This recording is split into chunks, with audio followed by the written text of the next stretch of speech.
Hello dear students, welcome to inductive academics. आज की इस वीडियो में हम एक सैम्पल पेपर को सॉल्व करने वाले हैं। This is sample paper by Kendriya Vidyalaya and specifically 2024-25 के लिए, सो बहुत रेलिवेंट होने वाला है आपके लिए।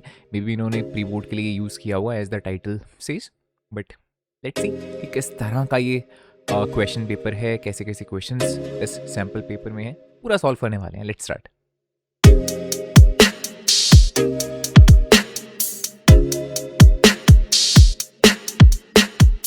The first question says, a student observes that a solution of zinc sulfate remains unchanged when a strip of copper is added. तो उसका सिंपल सा मतलब क्या है कि जो कॉपर है वो कम रिएक्टिव है। ये तो बहुत आसान क्वेश्चन है। पहला, copper is less reactive than the zinc, that's why कोई भी इसमें चेंज नहीं आया, राइट। ऐसे भी अगर रिएक्टिविटी सीरीज भी पता है, स्टिल उससे भी आप कंफर्म कर सकते हो that the copper is less reactive metal as compare to zinc. Okay, second, you have to match the columns. metal which is used in galvanization, that is zinc, so 1 का है C. metal which is liquid at the room temperature, that is mercury, so second का A. so option number C is the right answer. amphoteric metal, that is aluminium, है ना, and जो बचा that is D, so C A B D, that's why option number C यहाँ पे सही हो जाने वाला है. Then question number third, in this activity HCl gas is coming out of this delivery tube and वही पूछा कि जो ड्राई HCl गैस है वो कलर को क्यों नहीं चेंज करती है, लिटमस का कलर क्यों नहीं चेंज होता। बिकॉज जब तक ड्राई HCl गैस है उसमें H+ आयंस नहीं होंगे, और H+ आयंस जब तक नहीं होंगे तो कलर चेंज कैसे होगा। तो कौन सा ऑप्शन यहाँ पे सही हो जाने वाला है? Option number B is the right answer. HCl gas needs water to ionise and release H+ ions. Next one, question number 4, Rahul was performing an experiment and वो पीएच देख रहा है अलग अलग चीज़ों का। तो उसने देखा लेमन जूस का जो पीएच है वो 2 है, बेकिंग सोडा का पीएच 9 है, विनेगर का 3 है, और इसके अकॉर्डिंगली आपको बताना है कि कौन एसिडिक है कौन बेसिक है। ये तो वैसे भी आपको पता होता है। Let's see, option A says lemon is basic, ये गलत है। Option B says baking soda is acidic, ये भी गलत है। Option C says vinegar is acidic and baking soda is basic, this is right. Right, you don't even have to check these values, ये तो आपको बेसिक चीज़ें वैसे ही पता होती हैं कि हाँ विनेगर क्या है, एसिड है, जो बेकिंग सोडा है वो एक बेस है। Okay. The fifth question, a shiny silver colored metal X, it reacts with dilute HCl and it produces a gas which burns with a pop sound. So HCl के साथ अगर हम metal डाल रहे हैं तो ऑब्वियसली हाइड्रोजन गैस वहाँ पे इवॉल्व हो रही होगी, और वही है जो पॉप साउंड के साथ बर्न करती है।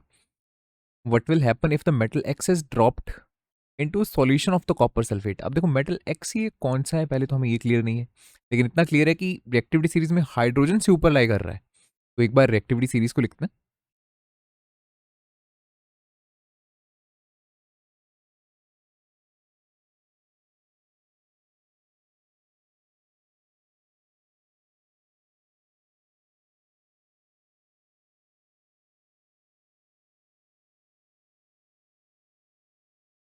राइट, एंड इसके बाद यहाँ पे आती है हाइड्रोजन। तो this is the reactivity series. Hydrogen से ऊपर लाए कहीं पे कर रहा है, तो इनमें से कोई सा भी वो हो सकता है। ठीक है, अब अगर उसको कॉपर सल्फेट के साथ रिएक्ट करवाएंगे, कॉपर यहाँ पे आता है से भी नीचे, तो इतना तो क्लियर है कि यस कॉपर को वो डिस्प्लेस करेगा। राइट, एंड कोई सा भी एक बार मान के चलते हैं कि जैसे मान लो अगर वो जिंक है या एल्यूमिनियम है, तो वो क्या करेगा, कॉपर को डिस्प्लेस करेगा एंड खुद सल्फेट के साथ जुड़ के सॉल्ट का सॉल्यूशन बनाएगा। फॉर एग्जांपल जिंक सल्फेट हो सकता है, एल्यूमिनियम सल्फेट हो सकता है, आयरन सल्फेट हो सकता है, मैग्नीशियम सल्फेट, कैल्शियम सल्फेट, कुछ भी ऐसा हो सकता है। Right, but depending on the options, copper sulphate will be displaced, yes, but solution का कलर देखो कैसा होगा, ब्लूइश तो नहीं होगा, बिकॉज ब्लू कलर तो कॉपर सल्फेट का खुद का कलर है। राइट, सो मोस्ट जो अप्रोप्रिएट यहाँ पे कलर है ऑप्शन बन रहा है, that is option number B, that solution will turn colourless.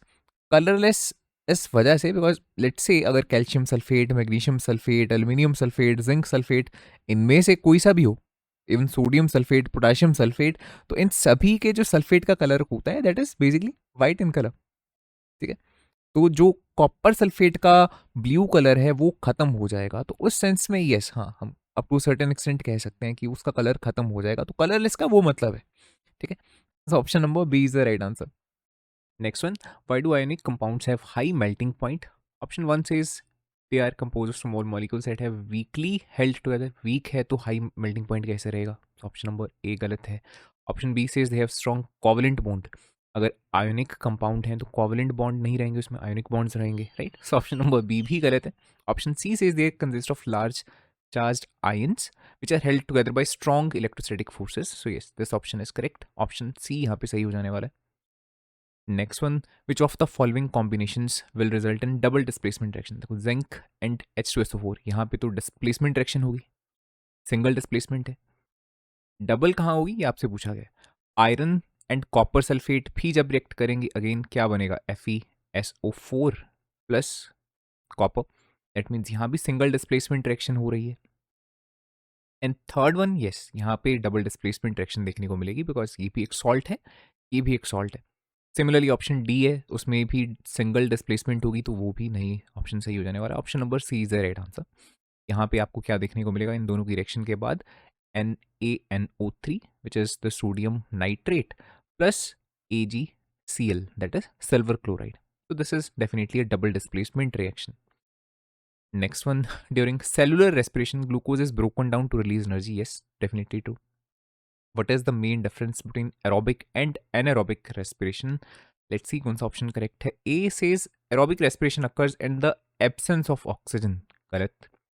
Option B says aerobic respiration produces more energy than the anaerobic respiration. Yes, ये definitely सही है।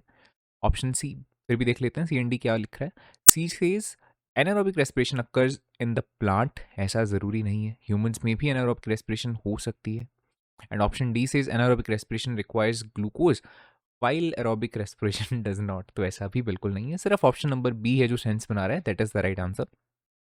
Question number 9 says in the human circulatory system oxygen rich blood is transported from the lungs to heart via.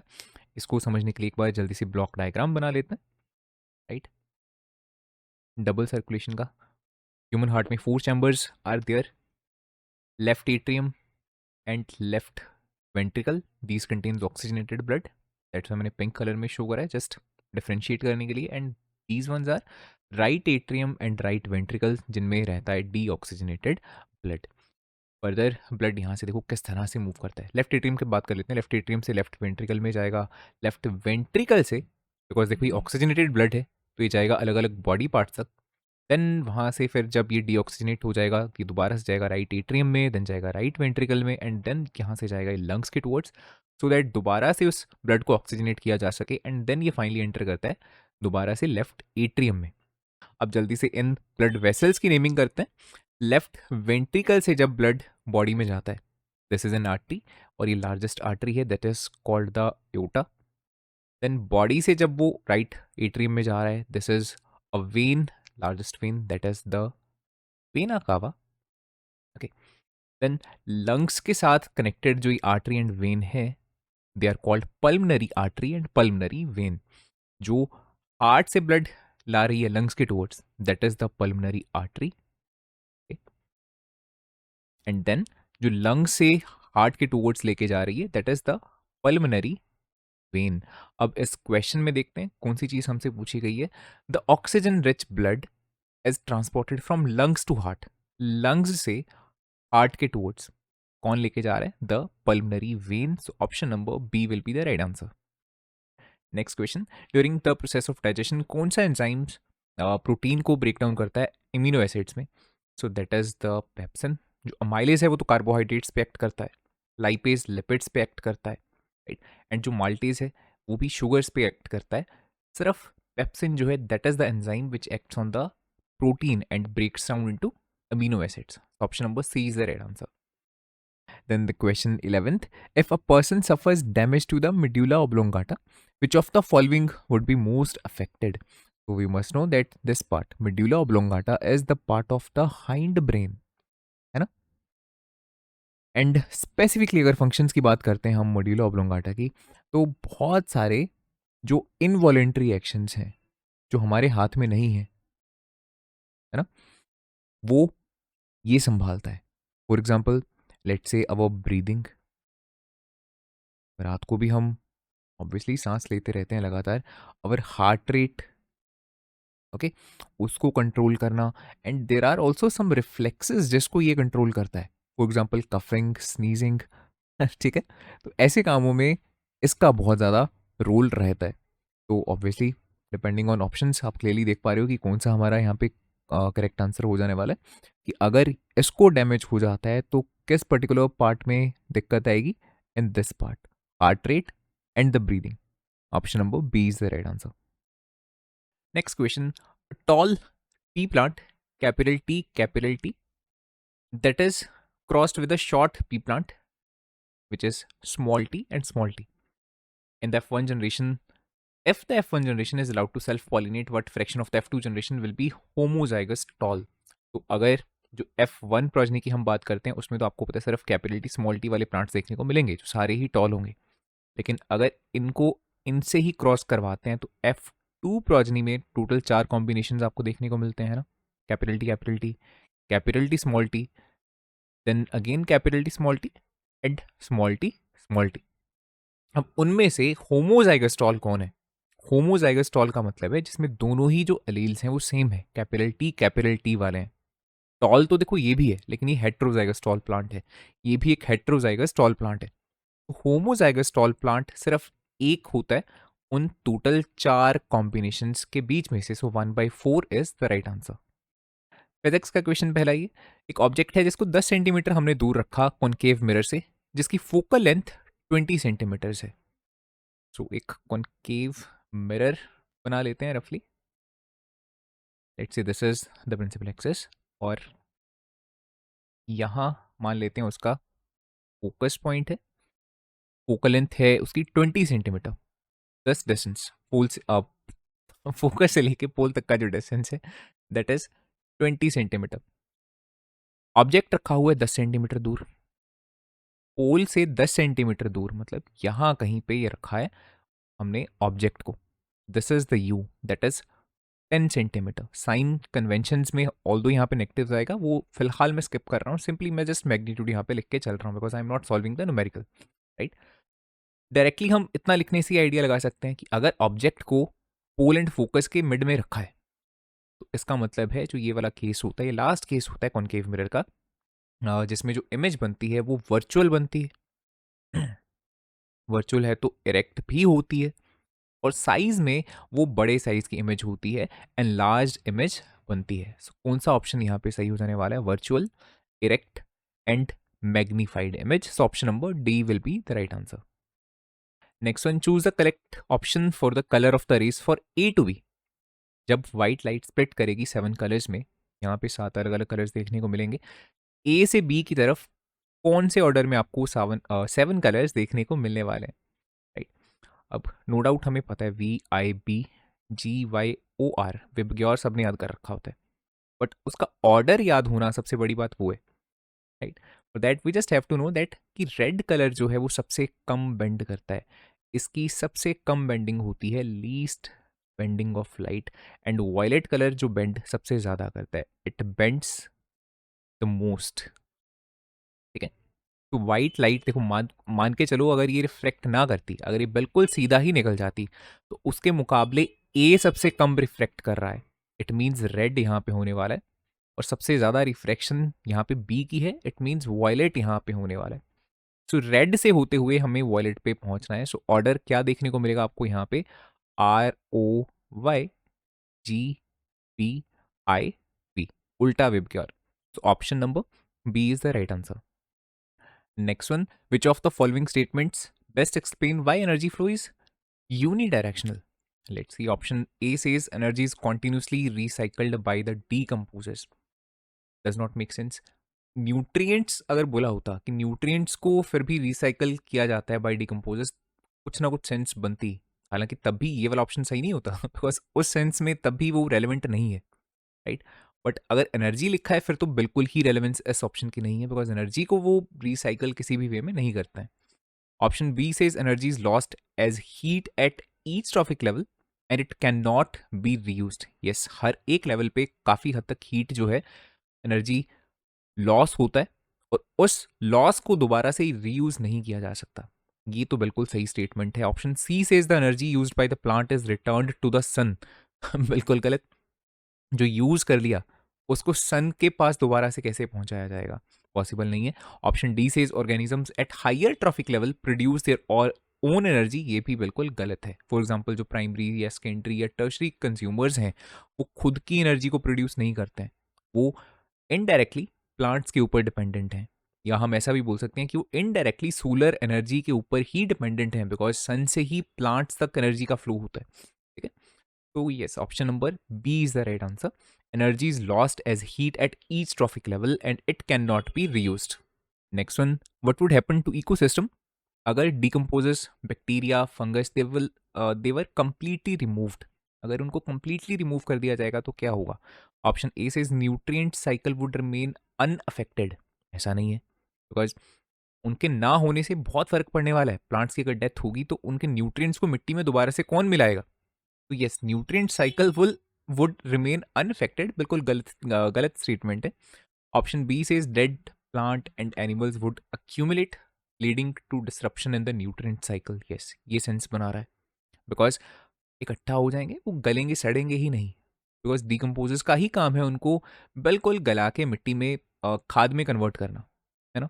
Option C says herbivores would adapt by consuming decomposing matter to gain nutrients, नहीं, ऐसा नहीं होने वाला।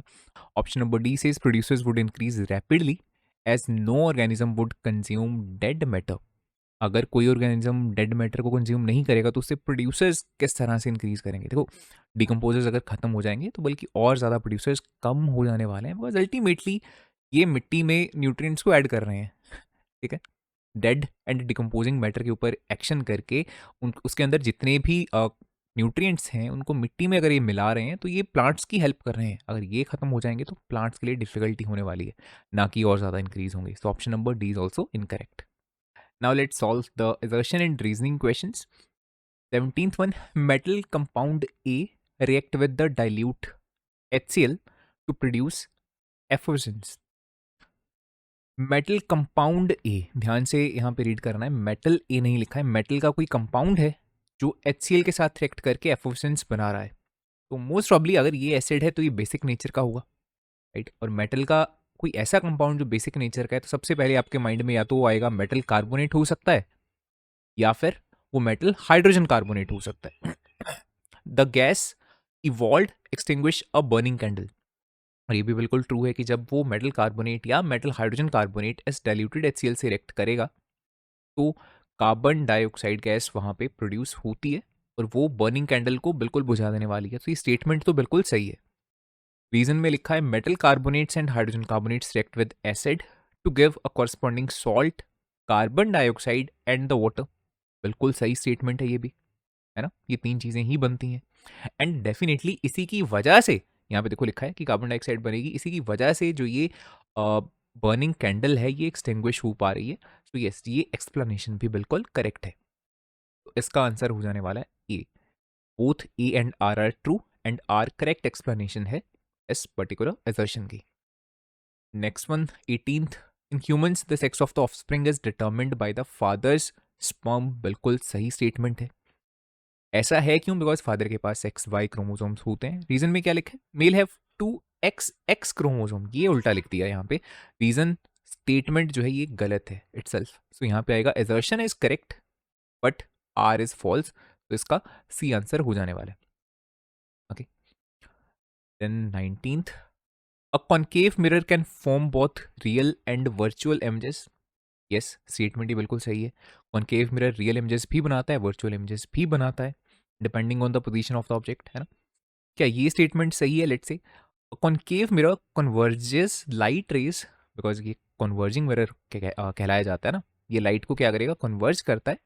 And the nature of the image depends on the objects distance from the mirror, ये भी बिल्कुल सही statement है। स्टेटमेंट्स दोनों सही हैं, लेकिन क्या ये करेक्ट एक्सप्लेनेशन है? And it turns out yes, बिल्कुल, बिकॉज नेचर जो है इमेज का वो ऑब्जेक्ट के डिस्टेंस पर डिपेंड करता है और उसी के अकॉर्डिंगली इमेजेस कभी रियल बनती हैं कभी वर्चुअल बनती हैं। ठीक है, तो दैट्स वाई हम बोलेंगे कि ये दोनों ही स्टेटमेंट्स करेक्ट हैं और जो ये रीजन है ये एक्सप्लेन कर रहा है इस असर्शन को। तो यहाँ पे हो जाने वाला है option number A is the right answer. Last one, the food chain represents linear flow of the energy from one trophic level to another, बिल्कुल, है ना। एक लीनियर फ्लो देखने को मिलता है फूड चेन में। अगर फूड वेब लिखा होता फिर गलत हो जाता, लेकिन फूड चेन में सिर्फ एक लीनियर फ्लो होता है, एक ही यूनिडायरेक्शनल रास्ता होता है एनर्जी के फ्लो का। रीजन में क्या स्टेटमेंट है, पहले देखते हैं स्टेटमेंट सही है या नहीं है। Food webs which consist of multiple interconnected food chains provide a more realistic representation of the ecosystem dynamics। yes, statement ये बिल्कुल सही है। एक्चुअल में अगर आप नेचर में देखने जाओगे आपको फूड चेन की बजाय बहुत सारे फूड वेब्स मिलेंगे जो काफ़ी कॉम्प्लिकेटेड वे में इंटरकनेक्टेड होते हैं। तो ये स्टेटमेंट भी बिल्कुल सही है, लेकिन क्या ये एक्सप्लेन कर रहा है इस स्टेटमेंट को? इट टर्न्स आउट कि नहीं, बिकॉज ये दोनों ही स्टेटमेंट्स बिल्कुल आपस में किसी भी वे में इंटरकनेक्टेड नहीं नजर आ रही हैं। इस स्टेटमेंट में फूड चेन के बारे में बता रखा है, इस स्टेटमेंट में फूड वेब के बारे में बता रखा है। सो हम कहेंगे दोनों स्टेटमेंट्स सही हैं, but R is not the correct explanation of this. तो option number B will be the right answer. Now let's see the B section, जिसमें 2 मार्क्स वाले क्वेश्चन हैं। फर्स्ट क्वेश्चन बहुत ही आसान क्वेश्चन है। Magnesium ribbon burns with a dazzling white flame when heated in the air, what happens to the magnesium when it burns, name the product formed. तो क्या हम इसका लिखेंगे पहले का answer, when magnesium is burned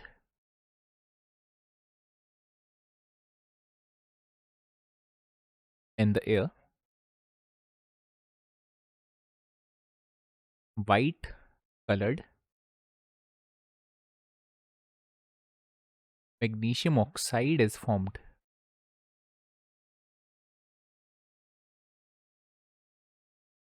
okay, second option में क्या पूछा है, write the balanced chemical equation. तो बैलेंस्ड केमिकल इक्वेशन क्या बनने वाली है, मैग्नीशियम ने ऑक्सीजन के साथ रिएक्शन करी और मैग्नीशियम ऑक्साइड बनाया। अब देखो यहाँ पे O2 है, यहाँ पे ऑक्सीजन का एक एटम है, तो यहाँ पे 2 से मल्टीप्लाई कर देंगे।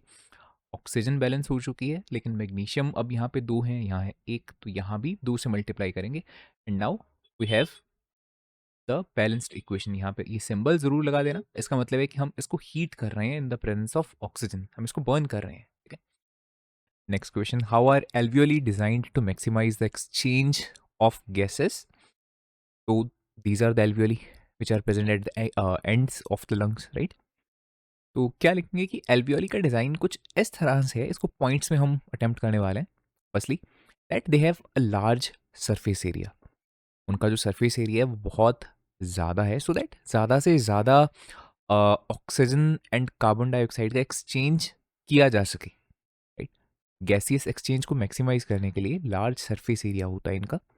सेकेंडली विल से कि उनकी जो वॉल्स हैं बहुत थिन है, ये भी फर्दर हेल्प करती है ताकि आसानी से गैसेस का एक्सचेंज हो सके। उनकी जो वॉल्स हैं एल्वियोली की, they are only one celled, सिर्फ एक सेल जितनी उनकी थिकनेस होती है। And third, they have a rich supply of blood capillaries, as you can see in this diagram, बहुत सारी ब्लड कैपिलरीज होती हैं वहाँ पे। ठीक है, सो इन 3 पॉइंट्स की वजह से वहाँ पे बहुत बढ़िया तरह से गैसेस का एक्सचेंज हो पाता है। इसी तरह से आप अटेम्प्ट इसको कर सकते हो। सेकंड जो क्वेश्चन है that is about the nephron. Nephron किस तरह से कंट्रीब्यूट करते हैं एक्सक्रेशन में। तो नेफ्रॉन को भी आप इसी तरह से पॉइंट्स बना के मेन मेन जो उनके फंक्शंस हैं वो लिख सकते हो कि एक तो उनका काम है जो mainly that is to filter the blood, then reabsorb essential nutrients and the water, right, and at last secretes waste material, for example the urea. तो उनको बाहर निकालता है बॉडी से और यूरिन बनाता है। एग्जैक्टली बताना ज़रूरी नहीं है, यहाँ पे 2 मार्क्स का दोनों क्वेश्चन हैं, ये 2 मार्क्स, इट मीन्स कि 1 मार्क्स का ये 1 मार्क्स का ये। तो फर्दर इतना एक्सप्लेन करना नेसेसरी नहीं है यहाँ पे कि फिल्टर ब्लड कौन कर रहा है, ग्लोमेरुलस कर रहा है, सेलेक्टिव रीअब्जॉर्प्शन कहाँ पे हो रही है, सेक्रेशन कहाँ से हो रही है। तो ठीक है, इन शॉर्ट जस्ट हम इसी तरह से पॉइंट्स यहाँ पे बताएंगे and that would be more than enough to answer this question. Next one, what are the raw materials required for the photosynthesis and how do plants obtain these raw materials which are required for the photosynthesis? Important question, textbook question है ये। First one is the carbon dioxide जो कि वो लेते हैं stomata के through, हवा से। Second is the water जो कि वो लेते हैं रूट्स के थ्रू, मिट्टी से। And last will be sunlight जो कि वो लेते हैं क्लोरोफिल के थ्रू, पत्तों से। Okay, these are the 3 raw materials जो उनको चाहिए होते हैं carry out the photosynthesis to make their own food. Similar ही कुछ इस तरह का क्वेश्चन है ये सेकंड वाला। एक्सक्रीटरी सिस्टम के अलग अलग पार्ट्स के फंक्शंस बताने हैं, शॉर्ट में जस्ट हम पॉइंट्स बना के एक एक लाइन में उनका फंक्शन बता देंगे यहाँ पे। This is the human excretory system, right? First one kidneys. तो किडनीज का काम in very short, filter the waste from the blood and form urine, urine को बनाना। देन यूरेटर, इनका काम क्या है? To transport the urine from the kidneys to the bladder. Then urinary bladder, ये टेम्परेरीली स्टोर करता है यूरिन को, and the urethra, it expels the urine out from the body. तो इस तरह से जस्ट आपको एक्सप्लेन करना है। ये चीज़ माइंड में ज़रूर रखनी है कि कितने मार्क्स का क्वेश्चन है और उसको उस हिसाब से ही अटेम्प्ट करना है। Next one is based on the refraction of light. Glass slab दिखा रखी है, एंड देन सेम जो डायग्राम होता है वो दिखा रखा है कि किस तरह से लाइट बेंड करती है जब वो एयर से ग्लास में एंटर करती है, एंड देन जब वो ग्लास से एयर में एंटर करती है, राइट? दो क्वेश्चंस, 2 मार्क्स। तो 1 मार्क्स का ये है, 1 मार्क्स का ये है, उसी हिसाब से इसको अटेम्प्ट करेंगे। Let's see what is the relation between the angle of incidence and the angle of emergence. तो ये वाला एंगल ऑफ इमर्जेंस है और जो एंगल ऑफ इंसिडेंस है, इन दोनों में क्या रिलेशन देखने को मिलता है कि दोनों ये एंगल्स हमेशा एक दूसरे के इक्वल होते हैं, right? You must remember that angle of incidence and angle of emergence always equal होंगे। कहने का मतलब जो ये इमर्जेंट रे है ये बिल्कुल पैरेलल निकलेगी इस इंसिडेंट रे के, राइट? देखो ये वाली जो रे है this is the incident ray, और इसको एक्सटेंड करा हुआ है, ये डॉटेड लाइन से शो कर रखा है। और इमर्जेंट रे जो ये वाली है ब्लू कलर में सॉलिड लाइन में, ये बिल्कुल देखो पैरेलल है इस डॉटेड लाइन के। तो एक कहने का मतलब यही है कि दोनों लाइंस इंसिडेंट रे और इमर्जेंट रे बिल्कुल पैरेलल हैं एक दूसरे के। वो तभी पॉसिबल है अगर ये दोनों एंगल्स एक दूसरे के इक्वल होंगे। तो this will be the answer for the first question कि ये दोनों एंगल्स एक दूसरे के इक्वल होते हैं। Angle of incidence is equal to angle of emergence. Second part में पूछा है why does the light bend towards the normal upon entering the glass slab. जब वो एंटर करी, आप देख रहे हो नॉर्मल के टूवर्ड्स बेंड हुई, थोड़ा सा नीचे की तरफ बेंड हुई है। ऐसा क्यों है? तो क्या लिखेंगे कि बिकॉज लाइट यहाँ पे एक ऑप्टिकली रेयर से ऑप्टिकली डेंसर मीडियम में एंटर कर रही है, राइट? और जब भी लाइट ऑप्टिकली रेयर से डेंसर मीडियम में एंटर करती है, it always bends towards the normal. तो this will be the answer. The light ray bends towards the normal because it is moving from optically rarer to optically denser medium. अब ये वाला जो numerical है this is based on the ohms law. Let's see potential difference आपको find करना है across this resistor 3 ohm resistor, right? तो पहले आप देखो तीन यहाँ पे अलग अलग रेजिस्टर्स लगे हैं 1 2 3, और तीनों एक ही सीरीज में यहाँ पे कनेक्टेड है, राइट? बिकॉज करंट के पास आप देख रहे हो एक ही रास्ता है यहाँ पे निकलने के लिए। और जब भी ऐसा होता है we say that all these resistor are in series.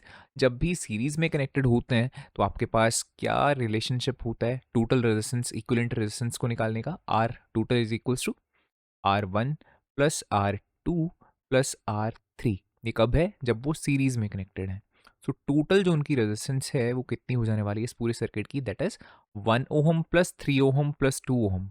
तीनों को ऐड कर देंगे 1 प्लस 3 प्लस 2। तो टोटल रेजिस्टेंस इस सर्किट की कितनी है? 6 ओम। तो ये काम पहला था, टोटल रेजिस्टेंस निकालना। अब हमें ये भी पता है कि ओवरऑल पोटेंशियल ड्रॉप जो होने वाला है इस पूरे सर्किट में वो 2 वोल्ट का होने वाला है, राइट? सो वी की वैल्यू हमें पता है 2। अगर मैं ओम लॉ को यूज करता हूँ v is equals to I into R, तो हम टोटल करंट को यहाँ पे निकाल सकते हैं, राइट? कि कितना ओवरऑल करंट इस पूरे सर्किट में से निकल रहा होगा। तो देखो I is equals to V upon R. V जो है 2 वोल्ट का, और टोटल जो पूरा रेजिस्टेंस है इस सर्किट का दैट इज 6 ओहम। 2/6 इज 1/3। इतने एम्पेयर का ओवरऑल करंट है, ये हमें पता लग गया। इसको यहीं पे लिख लेते हैं ऊपर, I is equals to 1/3 ampere. This is the overall current जो पूरे सर्किट में निकल रहा है। एंड देखो सीरीज में जो करंट होता है वो इक्वल रहता है। दैट मीन्स इस पूरे 2 ओम वाले रजिस्टर में से भी इतना करंट निकलेगा 1/3 एम्पेयर का, यहाँ से भी 1/3 एम्पेयर का, और इसमें से भी 1/3 एम्पेयर का ही करंट निकल रहा होगा। अब अगर हमें इसके क्रॉस पोटेंशियल ड्रॉप फाइंड करना है तो मैं स्पेसिफिकली इसके लिए अब ओम लॉ यूज कर सकता हूँ। V is equals to I into R, and V will be कितना करंट इसमें से निकल रहा है जो कि है 1/3 एम्पेयर इंटू रेजिस्टेंस। इसकी कितनी रेजिस्टेंस है विच इज 3 ओहम। सो दोनों को मल्टीप्लाई करेंगे, 3 से 3 कट जाएगा और V will come out to be 1 volt. So that is the answer. इसके अक्रॉस 1 वोल्ट का पोटेंशियल ड्रॉप आपको देखने को मिलेगा। ऑप्शन में जो क्वेश्चन है उसको भी देख लेते हैं। In the given circuit calculate the power consumed in what's in this register. Power के लिए हमें पता होना चाहिए V और I, right.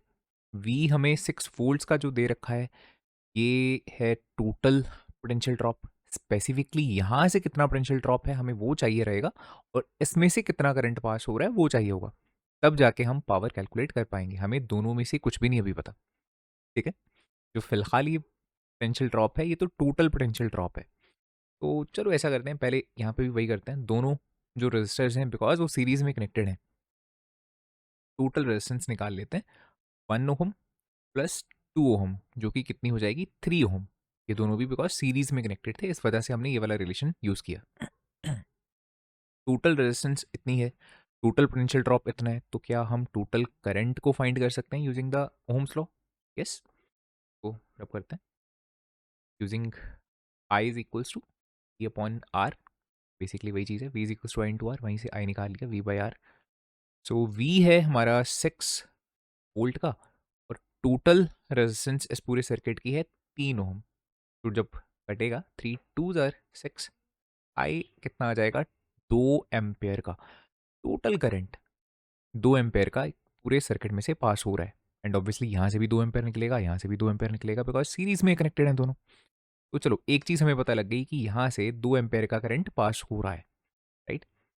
But P is equals to V into I तो अभी मैं यूज़ नहीं कर पाऊंगा, बिकॉज I पता है, V नहीं पता। But the good thing is कि हमें ज़रूरी नहीं है कि V इंटू आई ही यूज़ करना है, पावर के और बहुत रिलेशनशिप्स होते हैं, राइट। बिकॉज स्पेसिफिकली यहाँ से अगर हमें V नहीं पता करने को, कैलकुलेट किया जा सकता है उसको भी, बट क्यों करें? अगर हम V को यहाँ पे I इंटू आर सब्सटीट्यूट कर देते हैं तो ये रिलेशन ऐसा बन जाएगा I का स्क्वायर इंटू आर। तो पावर का ये वाला फॉर्मूला हम यहाँ पे यूज़ कर सकते हैं, P is equals to I square into R, and you will get the answer. So P is equals to I का स्क्वायर, जो कि हो जाएगा 2 का square 4 multiplied by R, which is 2। 4 2 are 8, so this will be the answer 8। And power जो है उसको watts में मेजर किया जाता है, ऐसा यूनिट्स उसके वॉट होते हैं, तो 8 what will be the right answer.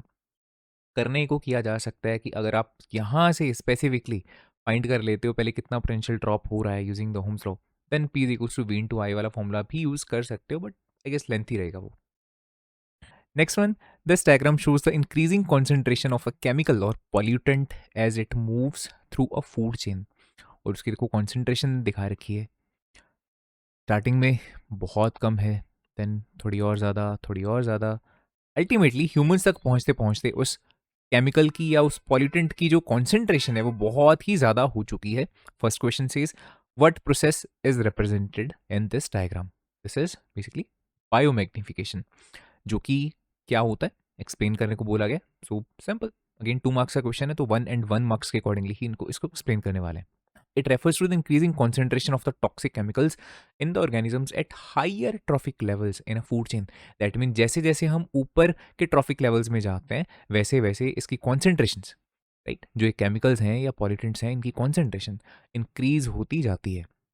तो इसमें कम कॉन्सेंट्रेशन बिकॉज ट्रॉफिक लेवल में ये नीचे है, देन थोड़ा और ऊपर कॉन्सेंट्रेशन और ज़्यादा, और ऊपर और ज़्यादा, और सबसे ऊपर सबसे मैक्सिमम कॉन्सेंट्रेशन हमें देखने को मिलती है इन पॉल्यूटेंट्स की। सेकेंड पार्ट में पूछा गया इसी चीज़ का रीज़न कि ऐसा क्यों होता है कि जो ये केमिकल्स हैं इनकी कॉन्सेंट्रेशन बढ़ती हुई क्यों नज़र आती है जैसे जैसे हम फूड चेन में ऊपर की तरफ जाते हैं, एंड अल्टीमेटली ह्यूमंस को सबसे ज़्यादा इफेक्ट क्यों होता है इसका? तो द रीज़न इज़ कि बिकॉज जो ये केमिकल्स हैं या पॉल्यूटेंट्स हैं ये डाइजेस्ट नहीं होते हैं बॉडी में, राइट। अब मान लो पहले हम प्लांट्स की बात कर लेते हैं, प्लांट्स ही सबसे पहले एब्जॉर्ब करेंगे इन केमिकल्स या पॉल्यूटेंट्स को थ्रू द वाटर, राइट। और जब इसके ऊपर वाला जो ट्रॉफिक लेवल है, जो प्राइमरी कंज्यूमर्स हैं, राइट, जब वो बहुत सारे प्लांट्स को खाएंगे, जब प्लांट्स से प्राइमरी कंज्यूमर्स में एनर्जी तो जा रही है, ठीक है, लेकिन जो ये केमिकल्स हैं वो भी ट्रांसफ़र हो जाएंगे, और बिकॉज बहुत सारे प्लांट्स को खाएंगे ये, तो बहुत सारा केमिकल यहाँ पे इनकी बॉडी में एक्यूमुलेट हो जाएगा।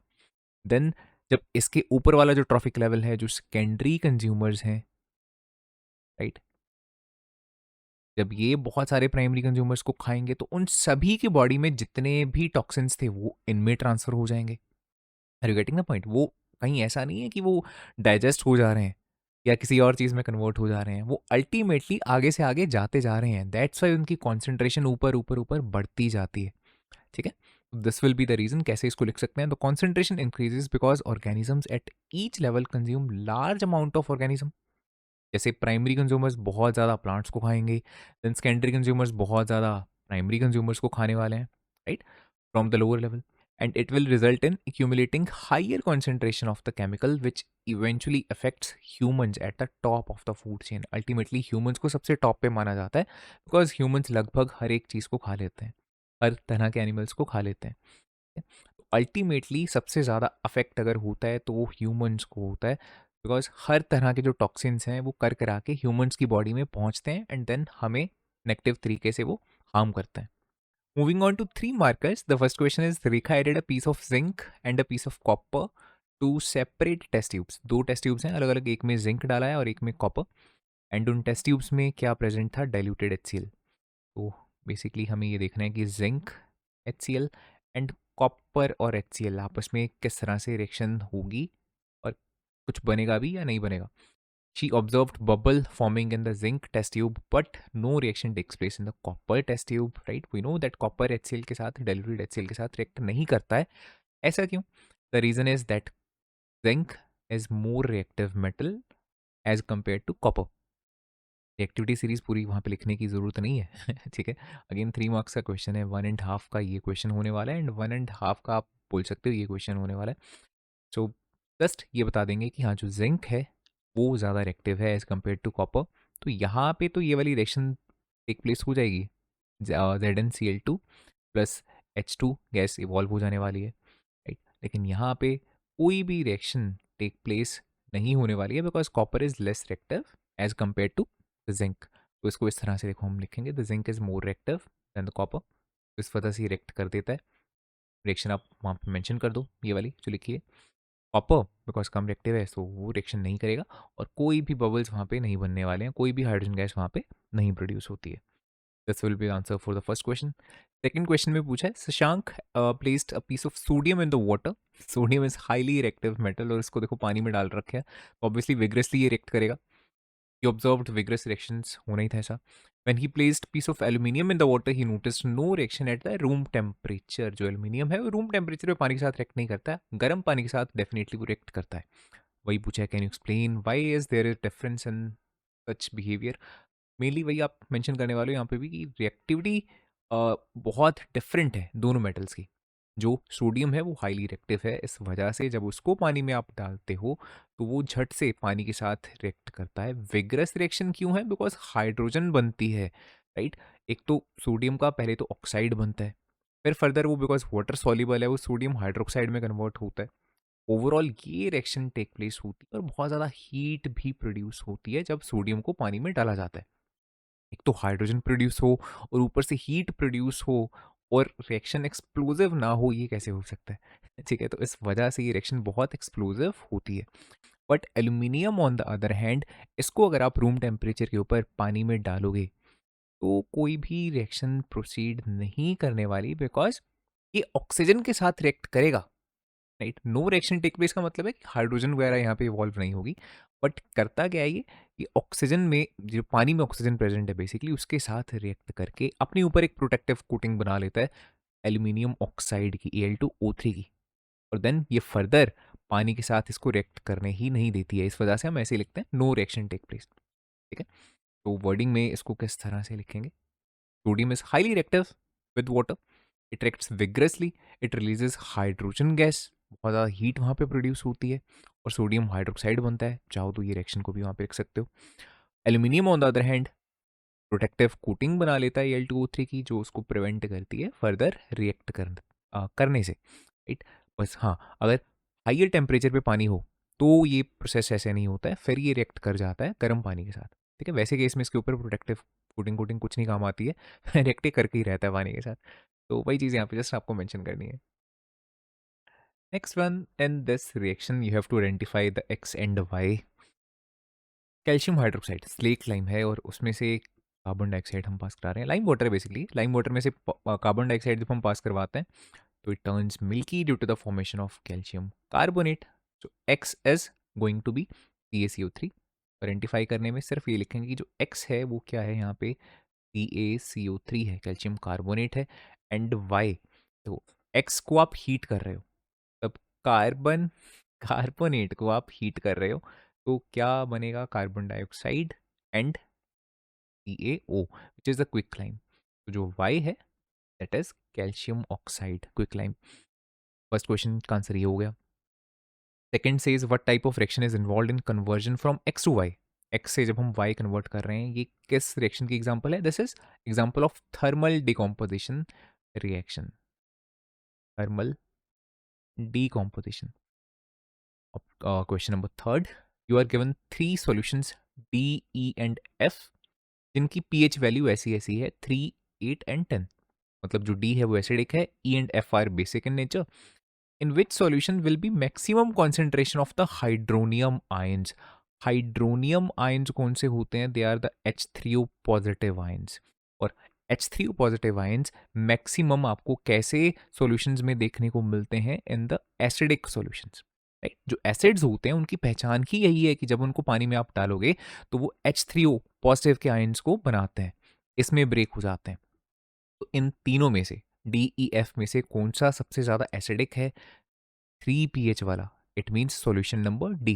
सो सॉल्यूशन नंबर डी में हमें मैक्सिमम कॉन्सेंट्रेशन देखने को मिलेगी इन हाइड्रोनियम आयंस की। बाय द वे, ऐसा नहीं है कि अगर ये दोनों बेसिक हैं तो इनमें बिल्कुल भी हाइड्रोनियम आयंस नहीं होंगे, उनमें भी प्रेजेंट होते हैं, राइट। बेसिस में भी हाइड्रोनियम आयंस प्रेजेंट होते हैं, बट हाँ, बेसिस में OH नेगेटिव जो हाइड्रोक्साइड आयंस हैं उनकी कॉन्सेंट्रेशन ज़्यादा होती है as compare to these ions, right. That's why they are basic in nature. Similarly acids में भी आपको OH नेगेटिव आयंस देखने को मिलते हैं, बट उनकी कॉन्सेंट्रेशन बहुत कम होती है एज कंपेयर टू दिस। तो this you must take care of. तो एक तो ये हो जाएगा in which solution maximum concentration है हाइड्रोनियम आयंस की, in solution D. And then आपको अरेंज करने को बोला गया हाइड्रोक्साइड आयन की कॉन्सेंट्रेशन के हिसाब से। देखो इंक्रीजिंग ऑर्डर में, सबसे पहले सबसे कम हाइड्रोक्साइड आयंस किस में होंगे? सॉल्यूशन डी में, देन आएगा ई, एंड देन आएगा एफ में, बिकॉज सबसे ज़्यादा हाइड्रोक्साइड आयंस होंगे, बिकॉज ये बेसिक नेचर का है। तो आप इस तरह से लिख दोगे दैट OH नेगेटिव आयंस की जो कॉन्सेंट्रेशन है, कॉन्सेंट्रेशन को आमतौर पे इस तरह से शो किया जाता है स्क्वायर ब्रैकेट से, तो इस तरह से आप लिख सकते हो। Next one, plants absorb nutrients from the soil along with water which are required for their growth. Explain हमें करना है कि किस तरह से न्यूट्रिएंट्स ट्रांसपोर्ट होते हैं to the different parts of the plant. तो हम इसमें ये लिखेंगे कि जो फर्स्ट ऑफ ऑल जो रूट हेयर्स होते हैं वो हेल्प करते हैं in absorbing the water along with the nutrients. And then कौन सा वेस्कुलर टिश्यू हेल्प करता है वाटर एंड न्यूट्रिएंट्स को अलग अलग पार्ट्स तक ले जाने में? That is the xylem tissue. Okay, you must know about the xylem and the phloem. जो फ्लोएम है it helps in the transport of the food, and जो जाइलम है it helps in the transport of water and the minerals. तो firstly हमें ये बताना है कि वाटर एंड मिनरल्स किस तरह से ट्रांसपोर्ट होते हैं, तो थोड़ा सा हम जाइलम के बारे में बता देंगे कि water and minerals firstly roots से एब्जॉर्ब होते हैं, एंड देन रूट हेयर्स के थ्रू होते हुए वो जाइलम तक पहुंचते हैं, right. This will be the short explanation. Then which tissue is responsible for the transport of the water and nutrients? Again, xylem के बारे में बताना है। The xylem is the tissue which transports the water and the nutrients from the roots to different parts of the plant. Stem हो गया, branches हो गया, या leaves हो गए। Then second part में पूछा है what is the role of the transpiration and movement of the water and the minerals? We know that अगर ये transpiration ना हो, वाटर का जो लॉस होता है लीव्स स्टोमेटा के थ्रू, अगर वो ना हो तो एक सक्शन पुल नहीं क्रिएट होगा जिसकी वजह से पानी ऊपर जाता है। So this transpiration is very important, जिसकी वजह से इतने टॉल प्लांट्स में भी इतने ऊपर तक पानी पहुंच पाता है, ठीक है। तो this way transpiration causes water to evaporate from the leaf surfaces and it causes a transpiration pull. एक सक्शन पुल क्रिएट होता है, जैसे कह लो आप स्ट्रॉ से पानी खींचते हो तो ऊपर की तरफ मूव होता है, राइट। कुछ वैसा होता है यहाँ पे due to the transpiration. This process helps in drawing water and minerals upwards from the root through the xylem. इसी पुल की वजह से जो पानी एंड मिनरल है वो जाइलम के थ्रू होता होता होता इस तरह से ऊपर की तरफ मूव करता है. Next one, in the fruit flies, these are the fruit flies. As you can see, they can have red or white colored eyes. But जो रेड कलर की आईज होती हैं वो ज़्यादा डोमिनेंट होती हैं over the white eyes. And if homozygous, homozygous का मतलब जिसमें दोनों सेम एलील्स होंगे, रेड आइड, देखो कैपिटल आर, ठीक है, इट मीन्स कि होमोजाइगस है. तो अगर कैपिटल आर अलील वाला एक मेल है और उसकी हम क्रॉसिंग करवा रहे हैं एक वाइट आइड फीमेल के साथ, ये भी देखो होमोजाइगस है, स्मॉल आर दोनों सेम अलील्स आर देयर. ठीक है, तो हमें कैसी F1 प्रोजनी मिलने वाली है. अब यहाँ से गैमेट, बिकॉज कैपिटल आर आएगा, यहाँ से स्मॉल आर आएगा, और इन दोनों की फ्यूजन से कैसी यहाँ पे जनरेशन देखने को मिलेगी, capital R and small R वाली. एक चीज़ तो क्लियर है, ये अब होमोजाइगस नहीं है, अब ये हेट्रोजाइगस एलील्स वाला यहाँ पे फ्रूट फ्लाई हमें देखने को मिलेगी. लेकिन इसकी आईज कैसी होंगी, रेड कलर की होंगी, बिकॉज कैपिटल आर ज़्यादा डोमिनेंट है. स्मॉल आर यहाँ पे जो वाइट कलर वाला अलील है उसका असर नहीं दिखेगा, बिकॉज ये एक रिसेसिव ट्रेट है. राइट, क्वेश्चन में पूछा क्या स्पेसिफिकली, जेनोटिपिक एंड फेनोटिपिक रेशियो. तो जेनोटिपिक रेशियो का मतलब है कि हमें जीन्स के हिसाब से बताना है कि किस किस तरह के यहाँ पे फ्रूट फ्लाइज मिल रहे हैं. सिर्फ बिकॉज हमें capital R and small R की ही कॉम्बिनेशन मिल रहा है, तो सिंपली हम क्या लिख देंगे कि capital R and small R that is equals to 1. और कुछ है ही नहीं जिसके साथ हम इसकी रेशियो लिख सकें कि हाँ 3:2 है, 1:1 है, कुछ भी हम ऐसा मेंशन करें. अगर कुछ और भी यहाँ पे कॉम्बिनेशंस बनते, मान लो कैपिटल आर होता, स्मॉल आर होता, फिर हम रेशियोज वगैरह बना के लिखते कि कैपिटल आर वगैरह वगैरह. बट फिलहाल कुछ भी नहीं है यहाँ पे, सिर्फ कैपिटल आर स्मॉल आर ही है, तो इसको लिख देंगे दैट इज इक्वल्स टू 1. ये हो जाने वाली है जेनोटिपिक रेशियो. एंड जो फेनोटिपिक रेशियो है उसमें हमें उसकी अपीयरेंस के अकॉर्डिंगली बताना है. अपीयरेंस मतलब कलर के बेसिस पे बताना है कि किस तरह की यहाँ पे हमें F1 में फ्रूट फ्लाइज देखने को मिल रही हैं. बिकॉज इसका कलर कैसा होगा, इसका रेड होगा, डोमिनेंट एस अलील की वजह से, कैपिटल आर की वजह से. तो हम लिखेंगे कि रेड जो कलर है सिर्फ, या रेड आइज, पूरा ऐसे लिख देते हैं कि red eyes that is equals to 1. यहाँ पे भी वही बात है कि अगर कुछ वाइट आइज वाली भी फ्लाइज यहाँ पे मिलती हमें, फिर हम कुछ ऐसा लिखते हैं red eyes ratio white eyes is equals to so and so. But है ही नहीं, तो सिंपली हम ऐसे लिख देंगे कि red eyes is equals to 1. साथ में ब्रैकेट में हम मेंशन कर सकते हैं यहाँ पे, बिकॉज जो रेड है या कैपिटल आर है that is dominant allele, dominant allele. ठीक है, बी पार्ट में हमसे पूछा है if F1 generation is crossed with a white eyed fly. F1 generation में हमें कैसी फ्लाइज मिल रही थी, capital R and small R वाली, उसको क्रॉस किया विद वाइट आइड फ्लाई. अब वाइट कलर तो देखो तभी पॉसिबल है जब दोनों ही अलील्स स्मॉल आर वाले हों, बिकॉज अगर एक भी अलील कैपिटल आर वाला आ गया तो उसका कलर रेड हो जाएगा. अगर दोनों ही कैपिटल आर वाले होंगे फिर तो ऑब्वियसली रेड होगा ही होगा. वाइट तो तभी पॉसिबल है जब दोनों ही अलील्स स्मॉल आर वाले हैं. Right, only then the eyes will be white in colour. कुछ ऐसा क्रॉस अब हमें बनाना है एंड देन फेनोटाइपिक रेशियो बतानी है कैसी होगी. अब देखो गैमेट्स अब यहां से कैसे बना सकता है ये वाला पेरेंट. इसके दो तरह के गैमेट्स पॉसिबल हैं, या तो कैपिटल आर वाले या फिर स्मॉल आर वाले. अल्टीमेटली इसके पास दो अलग अलग तरह के एलील्स हैं, capital R and small R. Right, but अगर मैं इसकी बात करूंगा तो देखो ये सिर्फ स्मॉल आर वाले गैमेट्स ही बना पाएगा, है ही इसके पास स्मॉल आर. ठीक है, अब जब फ्यूजन ऑफ द गैमेट्स होगी तो कॉम्बिनेशंस कैसे हो सकते हैं, या तो यहाँ से capital R and small R की फ्यूजन होगी जिसकी वजह से कैपिटल आर स्मॉल आर बनेगा, या फिर ये पॉसिबल है यहाँ से इस पेरेंट से स्मॉल आर और यहाँ से स्मॉल आर, ये दोनों जो गैमेट्स हैं ये फ्यूज कर जाएं. तो ये वाला कॉम्बिनेशन भी बन सकता है स्मॉल आर वाला. इट मीन्स इसके आईज का कलर रेड होने वाला है और इसकी आईज का कलर वाइट होने वाला है. क्वेश्चन में फेनोटिपिक रेशियो ही पूछी गई है, तो हम क्या लिखेंगे that the phenotypic ratio obtained is red ratio white and that is equals to 1:1. दोनों की इक्वल पॉपुलेशन हमें देखने को यहाँ पे मिलने वाली है, बिकॉज एक ये है एक ये है. अब एक रेशियो एक का मतलब ये नहीं है कि सिर्फ यहाँ पे दो फ्लाइज ही पैदा होंगी. राइट, इसका मतलब ये है कि जितनी भी नंबर ऑफ फ्लाइज यहाँ पे देखने को मिलेंगी उनमें से जितने रेड आईज वाले होंगे उतने ही वाइट आईज वाले होने चाहिए, रफली उनका जो मतलब नंबर होगा वो सेम ही देखने को हमें मिलेगा, देयर इज इक्वल पॉसिबिलिटी। ठीक है, अगर मान लो टोटल यहाँ पे आपको 50 फ्लाइज देखने को मिलती हैं इस पर्टिकुलर जनरेशन में, तो उस 50 में से 25 की जो आईज हैं वो रेड होने वाली हैं एंड 25 की आईज वाइट होने वाली हैं अप्रोक्सीमेटली। ये कहने का मतलब है इस रेशियो के 1:1 होने का। ठीक है, बाय द वे प्रैक्टिकली बिल्कुल ऐसा हो 100%, तो ऐसा पॉसिबल नहीं होता। जैसे हम बोल रहे हैं कि 50 में से एग्जैक्टली 25 का कलर रेड निकल आए, एग्जैक्टली 25 का कलर वाइट हो, तो थोड़ा बहुत कम ज़्यादा उसमें हो सकता है। इट इज़ क्वाइट पॉसिबल कि 26 का कलर या 27, 28 का कलर रेड हो, 22 का कलर जो है वाइट हो, इतना चेंजेस वहाँ पे देखने को अगेन मिल सकते हैं। ठीक है, because this is all statistics. ये कोई ऐसे नहीं है कि गारंटी नहीं है कि ऐसे ही होगा। ओके, ये जस्ट एक आइडिया देता है हमें कि हाँ, कि इतने चांसेस इसके हैं और इतने चांसेस इसके हैं। Clear? Overall phenotypic ratio just हमसे पूछी गई है, तो हम जस्ट ये लिख देने वाले हैं, red ratio white that will be is equals to 1:1। Next one, एक पर्सन है जो दूर की चीजें साफ नहीं देख पा रहा, unable to see distant object, but he can see nearby objects clearly, पास की चीजों से साफ नजर आती हैं। तो इसका मतलब उसे कौन सा डिफेक्ट है?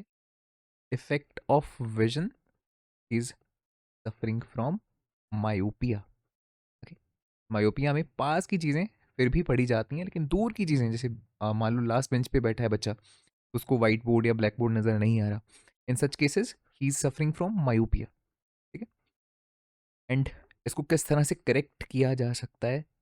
It can be corrected using, कौन सा लेंस यूज करेंगे इसके लिए? Will use the concave lens. Concave lens को यूज करके इसको हम ठीक कर सकते हैं। Then also you have to draw the ray diagrams. तो रे डायग्राम्स हमें दो बनाने हैं, एक तो डिफेक्टिव आई के लिए, एंड सेकेंडली अगर हम कॉनकेव लेंस को यूज करेंगे तो किस तरह से वो सही करने में उसको हेल्प करेगा। So these are the two diagrams. First में हमने देखो दिखा रखा है कि मायोपिक आई कैसी होती है। इसमें दिक्कत क्या आती है कि फोकसिंग रेटिना पे ना होकर उससे पहले हो जा रही है, राइट? लाइट की रेज उससे पहले ही यहाँ पे देखो फोकस कर जा रही है। This is the far point of the myopic eye. Far point actual में आइडियली देखा जाए तो फार पॉइंट इनफाइनाइट डिस्टेंस पे होता है, इन्फिनिटी पे होता है, बट जो बंदा मायोपिक होगा उसका फार पॉइंट इन्फिनिटी पे नहीं होगा। इनफाइनाइट वाला ऑब्जेक्ट तो उसको प्रॉपरली दिखेगा ही नहीं ना, तो उसका फार पॉइंट थोड़ा सा इन्फाइनाइट से देखो पास में होता है, पहले होता है। एक्चुअल में यहाँ पे होना चाहिए फार पॉइंट, बट इसका यहाँ पे है, और यहाँ पे जो ऑब्जेक्ट रखा होगा वो तो उसको साफ नजर आएगा ही नहीं। वही दिखा रखा है कि ओ डैश से फार पॉइंट से भी दूर अगर ऑब्जेक्ट हमने रखा है यहाँ पे, इनफाइनाइट डिस्टेंस से जो लाइट की रेज आ रही हैं वो यहाँ पे फोकस कर जा रही हैं। तो इसको हमने करेक्ट करने के लिए क्या किया, हमने कॉनकेव लेंस को यूज किया, राइट? कॉनकेव लेंस से क्या हो रहा है कि जितनी भी लाइट की रेज हैं, फिर वो चाहे यहाँ से आ रही हो, फिर वो चाहे यहाँ से आ रही हो, सारी की सारी एग्जैक्टली देखो रेटिना के ऊपर कन्वर्ज करेंगी और एक क्लियर इमेज बनाएंगी उस पर्टिकुलर ऑब्जेक्ट की। In this question we have to derive expression for the equivalent resistance जब तीन रेजिस्टर्स को हमने पैरेलल में कनेक्ट करा है। तो फर्स्ट ऑफ ऑल अगर ऐसा क्वेश्चन आता है तो आपको बनाना पड़ेगा एक सर्किट डायग्राम जिसमें तीनों रेजिस्टर्स को आपको शो करना पड़ेगा कुछ इस तरह से, तीनों को पैरेलल में कनेक्ट कर देना, एंड देन एक बैटरी यहाँ पे कनेक्ट कर देते हैं। This is the positive, this is negative of the battery. Current की डायरेक्शन को हमने शो कर दिया from the positive to the negative of the battery, and total current को यहाँ पे शो कर दिया विच इज आई। देन थोड़ा सा वर्डिंग में लिखना पड़ेगा। Let's say we have three resistors which are connected in parallel with each other and their resistances let's say R1, R2 and R3। तो यहाँ भी लिख देते हैं R1, R2 and R3, and let's say this I current splits into three parts which are I1, I2 and I3, right? जो ये total current है इस तरह से तीन अलग अलग पार्ट्स में स्प्लिट होके इन तीनों रेजिस्टर्स में से पास करने वाला है, in such a way that I is equals to I one plus I two plus I three. इन तीनों का जो सम है वो इस आई के इक्वल होगा। ये क्लियर है? Now using the Ohm's law, using Ohm's law, देखो ओहम लॉ को यूज करके मैं इस आई को कैसे लिख सकता हूँ? अगर v is equals to I R होता है तो i is equals to v by R बनता है। दैट मीन्स i को हम लिख सकते हैं v अपॉन आर, जहाँ ये v क्या होने वाला है? टोटल पोटेंशियल ड्रॉप, जितने वोल्ट्स की ये बैटरी है। एंड जो ये आर है, ये क्या होने वाली है? इक्विवेलेंट रेजिस्टेंस, ओवरऑल पूरे सर्किट की कितनी रेजिस्टेंस है। Okay, that is equal to, similarly इस आई वन को हम कैसे लिख सकते हैं? v upon R one. I two को हम लिख सकते हैं v upon R two. And similarly I three को हम लिखेंगे v upon R three. Note that यहाँ पे हमने v को v ही रखा है, v1 v2 v3 नहीं करा, बिकॉज ये एक पैरेलल का कनेक्शन है और ऐसे केसेस में करंट ही स्प्लिट करता है तीन अलग अलग पार्ट्स में, पोटेंशियल ड्रॉप सेम रहता है। सेम पोटेंशियल ड्रॉप होगा इन तीनों ही रेजिस्टर्स के लिए। अगर सीरीज में होता तो उल्टा होता, तो v1 v2 v3 करते बट वहाँ पे करंट सेम रहता। तो ये थोड़ा सा डिफरेंस होता है सीरीज में और पैरेलल में। अब आप क्या करने वाले हो? यहाँ से v को कॉमन लेने वाले हो।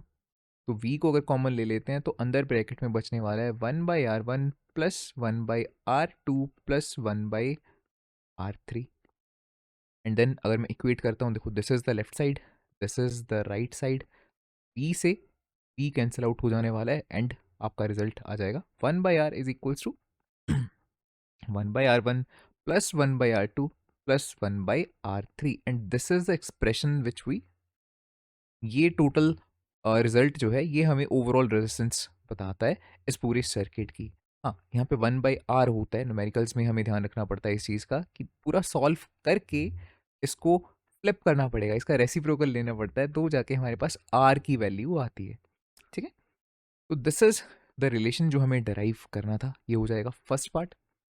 सेकेंड पार्ट अब इसी के बेसिस पे न्यूमेरिकल है, इसको ट्राई करते हैं, देखते हैं। अब यहाँ पे बोला है तीन रेजिस्टर्स हैं जिनकी रेजिस्टेंस है ऐसी, तो यहीं पे लिख लेते हैं 6 ओहम, 3 ओहम एंड 2 ओहम। और वही हम रिलेशन देखो यहाँ पे यूज करेंगे, 1/r is equals to 1/r1 plus 1/r2 plus 1/r3, जो अभी अभी हमने बनाया। r1 है यहाँ पे कितना? 6। r2 की जगह पे कितना लिखा हुआ है? 3। एंड r3 की जगह पे हम लिखेंगे 2। This is their resistance. अब हमें इनका 6, 3 एंड 2 का, इन सभी डिनोमिनेटर में जो नंबर है इनका एलसीएम लेना पड़ेगा, विच इज 6। राइट, अगर डायरेक्टली निकाल सकते हो डायरेक्टली लिख लो 6, अदरवाइज ये वाला मेथड आपको आना चाहिए, 6 3 2 लिख के 2 का टेबल लिया। 2 के टेबल पे कौन कौन जा रहा है? 6 जा रहा है, 2 3 ज़ा 6। 3 नहीं जाता 2 के टेबल पे तो वैसे ही लिख दो। 2 के टेबल पे 2 जाता है, 2 1 ज़ा 2। देन 3 का टेबल, 3 1 ज़ा 3, 3 1 ज़ा 3 एंड 1 तो ऑलरेडी 1 है। इन नंबर्स को मल्टीप्लाई किया एंड आपका एलसीएम कितना आ गया? 2 इंटू 3 विच इज 6। तो इस तरह से आप एलसीएम निकाल सकते हो। तो ये नंबर आ गया 6। अब 6 को यहाँ 6 से आपने डिवाइड किया 1, तो यहाँ आ जाएगा 1। 6 को 3 से डिवाइड किया 2, 6 को 2 से डिवाइड किया और उस नंबर को ऊपर मल्टीप्लाई करते गए, तो आ गया यहाँ पे 3। तो ओवरऑल आपको जस्ट ये सॉल्व करना थोड़ा सा आना चाहिए कि कैसे सॉल्व किया जाता है, ऑल दो मल्टीपल वेज आर देयर। इतना डिटेल में इस पर्टिकुलर चीज़ में हम नहीं जाएंगे, मैथमेटिक्स में नहीं घुसेंगे अदरवाइज बहुत लेंथी हो जाएगी वीडियो। तो 1/r is equals to, total add up करके कितना हो जाने वाला है? ये 6 डिवाइडेड बाई 6, तो 1। अब यहाँ पे लकली क्या है, ये भी 1 ही आ गया है ओवरऑल, जो 1/r है उसका वैल्यू हमारे पास 1 आ रहा है। तो अगर मैं इसका रेसिप्रोकल ले भी लूँगा तब भी answer will stay the same, उसका आंसर 1 ही यहाँ पे आने वाला है। सो ओवरऑल आंसर हमारा यहाँ पे 1 ओम आ चुका है। हाँ, अगर यहाँ पे 1 ना होता, मान लो 4 होता, तो यहाँ पे रेसिप्रोकल करके 1/4 आंसर हो जाता, राइट। बट ऑलरेडी 1 है तो 1 का रेसिप्रोकल भी 1 होता है, इस वजह से इस क्वेश्चन का आंसर हो जाएगा 1 ओम। अच्छा, बाय द वे, पैरेलल में एक चीज हमेशा ध्यान रखना कि ओवरऑल जो आपका आंसर आएगा वो तीनों से कम आएगा, या कह लो जितने भी रेजिस्टर्स लगे हैं ना, जितनी उनकी इंडिविजुअल रेजिस्टेंसेज हैं उन सभी से कम आने वाला है। फॉर एग्जांपल जो ये 1 है, ये देखो 6 से भी छोटा है, ये 3 से भी छोटा है और ये 2 से भी छोटा है। या ऐसा कह लो कि उन तीनों में से जो सबसे छोटा होगा उससे भी कम रेजिस्टेंस निकल के आती है जब हम पैरेलल में कनेक्ट करते हैं काफ़ी सारे रेजिस्टर्स को। एक स्ट्रेट सिलेंड्रिकल कंडक्टर है जिसको सस्पेंड हमने कर रखा है, उसमें से करंट को हम पास कर रहे हैं, उसके अराउंड हमने एक मैग्नेटिक फील्ड यहाँ पे बना के रखी हुई है with the help of a horseshoe magnet. The conductor gets displaced towards the left when the current is passed through it. What will happen to the displacement of the conductor if the current through it is increased? तो देखो ऐसे case में क्या होता है कि अगर हम करंट की वैल्यू को बढ़ा देते हैं तो जो डिस्प्लेसमेंट यहाँ पे हमें नज़र आ रही है इस कंडक्टर में वो भी बढ़ जाती है. सो फर्स्ट का आंसर ये हो जाएगा कि जो डिस्प्लेसमेंट है वो भी इंक्रीज हो जाएगी. Second question says horse shoe magnet is replaced by another stronger horse shoe magnet. अगर हम मैग्नेटिक फील्ड को बढ़ा दें तो भी वैसे ही होगा. अगर हम मैग्नेटिक फील्ड को बढ़ा देते हैं तो भी हमें जो डिस्प्लेसमेंट नज़र आती है इसमें वो भी बहुत ज़्यादा देखने को मिलेगी. Third says direction of the current through it is reversed. अगर हम डायरेक्शन को चेंज कर देते हैं तो हुआ गया, अगर मैं करंट को चेंज कर दूंगा तो ओवरऑल जो डायरेक्शन थी इसकी डिस्प्लेसमेंट की वो उल्टी हो जाएगी. जैसे पहले ये लेफ्ट की तरफ जा रहा था तो अगर हम इसको रिवर्स कर देंगे करंट को, जैसे ये नेगेटिव पॉजिटिव है तो अगर मैं इसको चेंज करके मान लो यहाँ पॉजिटिव यहाँ नेगेटिव कर दूंगा तो इसकी डिस्प्लेसमेंट उल्टी हो जाएगी. पहले अगर लेफ्ट है तो बाद में राइट की तरफ हो जाने वाली है. बहुत ज़्यादा दिमाग लगाने की जरूरत ही नहीं है, सिर्फ इतना देखना है कि इसको रिवर्स किया तो जो भी उसने बता रखा होगा उसको उल्टा कर दो, वो राइट हो जाएगा. एंड वर्डिंग कुछ इस तरह से आप लिख सकते हो कि अगर करंट को बढ़ाएंगे तो कंडक्टर के ऊपर जो फोर्स लग रही है वो इंक्रीज हो जाएगी जिसकी वजह से डिस्प्लेसमेंट बढ़ जाएगी.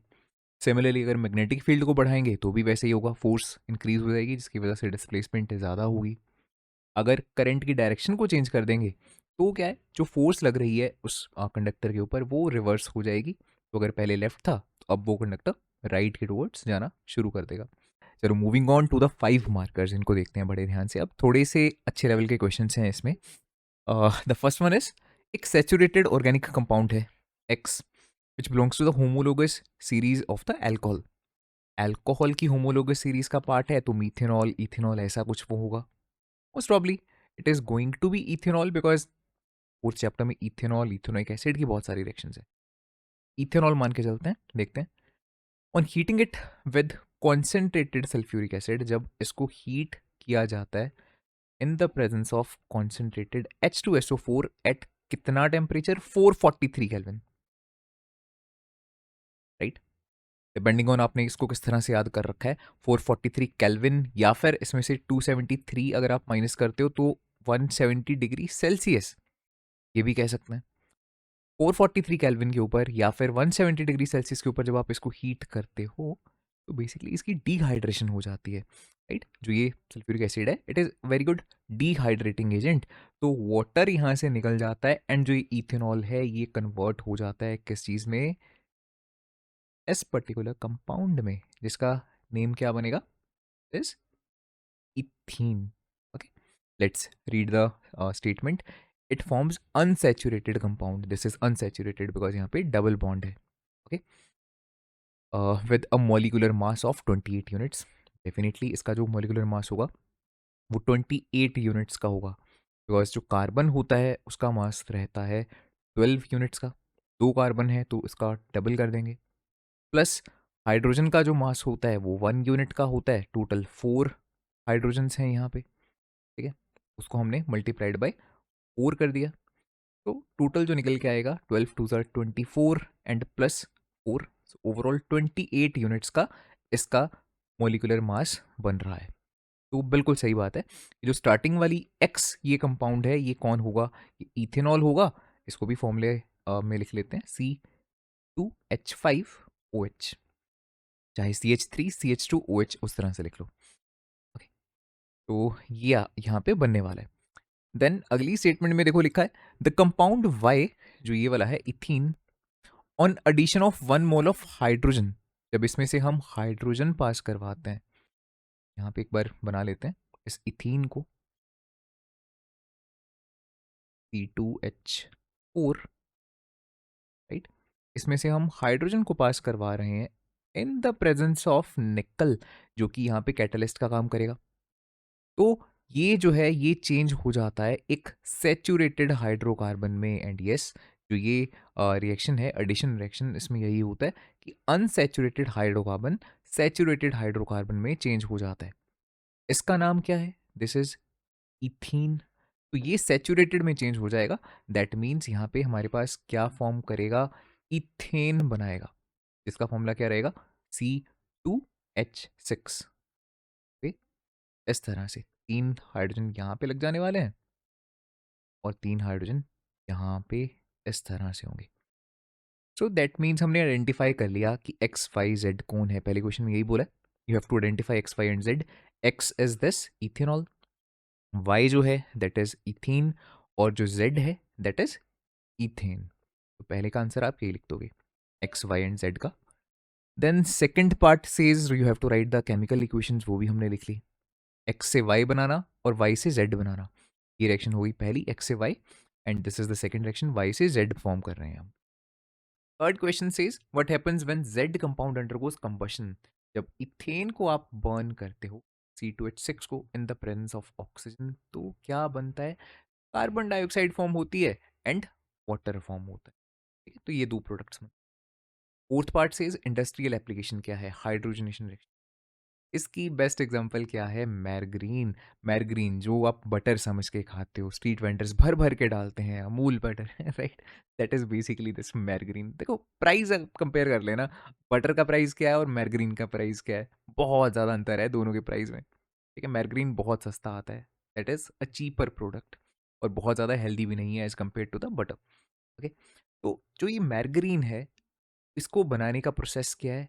वेजिटेबल ऑयल लो और उसमें से हाइड्रोजन को पास करो इन द प्रेजेंस ऑफ निकल पैलेडियम, कैटलिस्ट का जो काम करेंगे, एंड अल्टीमेटली आपके पास एक सैचुरेटेड हाइड्रोकार्बन मिल जाएगा जो कि क्या होगा? मैरग्रीन। ठीक है, बेसिकली जैसे यहाँ पे हमने क्या करा है, एक अनसैचुरेटेड हाइड्रोकार्बन को सैचुरेटेड हाइड्रोकार्बन में कन्वर्ट करा, वहां पे भी ऐसा ही हो रहा है। वेजिटेबल ऑयल जो कि एक अनसैचुरेटेड फैट वाला प्रोडक्ट है, उसको आप कन्वर्ट कर रहे हो मैरग्रीन में, जिसमें सैचुरेटेड फैट्स होते हैं which are not healthy.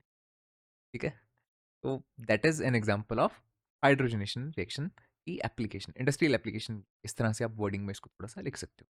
Then the last question, name the product formed when compound X react with the sodium. X कौन था? ये वाला। सो इथेनॉल की सोडियम के साथ जो रिएक्शन होती है वो भी पूछ ली, दोनों ही रिएक्शंस बेसिकली इथेनॉल की पूछ ली हैं। यहाँ पे डिहाइड्रेशन भी पूछ ली और सोडियम के साथ रिएक्शन भी पूछी जा चुकी है इसी क्वेश्चन में। ठीक है, तो ये दोनों ही रिएक्शंस देखो बहुत इंपॉर्टेंट है, काफ़ी बार पूछी जा चुकी है। Let's see, sodium which is a highly reactive metal, we know that water के साथ भी ये रिएक्ट कर जाता है, तो इथेनॉल के साथ तो क्यों नहीं रिएक्ट करेगा? सोडियम हमें पता है वाटर के साथ भी जब रिएक्ट करता है तो उसमें से भी हाइड्रोजन को डिस्प्लेस कर देता है, तो यहाँ पे भी ये वैसा करता है, हाइड्रोजन को तो डिस्प्लेस करेगा ही करेगा, और साथ में क्या फॉर्म करेगा? देखो हाइड्रोजन यहाँ पे हटा दो और हाइड्रोजन की जगह पे यहाँ पे सोडियम लगा दो, तो क्या बन जाएगा यहाँ पे? C2H5ONA। इस तरह से इसको याद रख सकते हो। ये पर्टिकुलर चीज बनती है विच इज द सोडियम इथॉक्साइड। ठीक है, सोडियम इथॉक्साइड नाम इसका ऐसा क्यों है? देखो सोडियम है, ऑक्सीजन है, राइट, ऑक्साइड वर्ड आ रहा है, एंड एथ का मतलब यहाँ पे क्या है कि यहाँ पे इथाइल ग्रुप लगा हुआ है। इथाइल ग्रुप ये होता है C2H5। C2H6 में से जब आप एक हाइड्रोजन कम कर देते हो, C2H5 बचता है, इसको बोला जाता है इथाइल। तो इसकी वजह से इसका नाम ऐसा है, सोडियम इथॉक्साइड, राइट। तो ये चीज फॉर्म होती है, this is the reaction. In this question we have to identify the parts जो 1 से लेके 5 तक लेबल कर रखे हैं। Let's see, the first part is the fallopian tube. The second part, this is the ovary. Two ovaries are there. Third is this opening is called the cervix. Fourth one, this part is the uterus. And the fifth part is this one, this is the vagina. These are the 5 parts. Second question में पूछा है what is contraception. तो contraception basically क्या है? कुछ ऐसे methods या devices को यूज करना जिससे हम प्रेगनेंसी को प्रिवेंट कर सकते हैं, उससे बच सकते हैं। ठीक है, तो क्या इसके एडवांटेजेस हो सकते हैं? फर्स्टली, अनवांटेड प्रेगनेंसी से बचना, राइट, जिससे फर्दर क्या होगा, हम बेटर फैमिली प्लानिंग कर सकते हैं, and obviously sexually transmitted diseases से भी बच सकते हैं अगर हम कॉन्डम्स को यूज करते हैं। ठीक है, fourth, it can also help in controlling the birth rate. जिस हिसाब से हम देख रहे हैं कि जो इंडिया का बर्थ रेट है कॉन्टिन्यूसली एक्सपोनेंशियली बढ़ता ही जा रहा है, तो उस पर थोड़ा सा कंट्रोल करने के लिए भी हम कॉन्ट्रासेप्शन को यूज कर सकते हैं।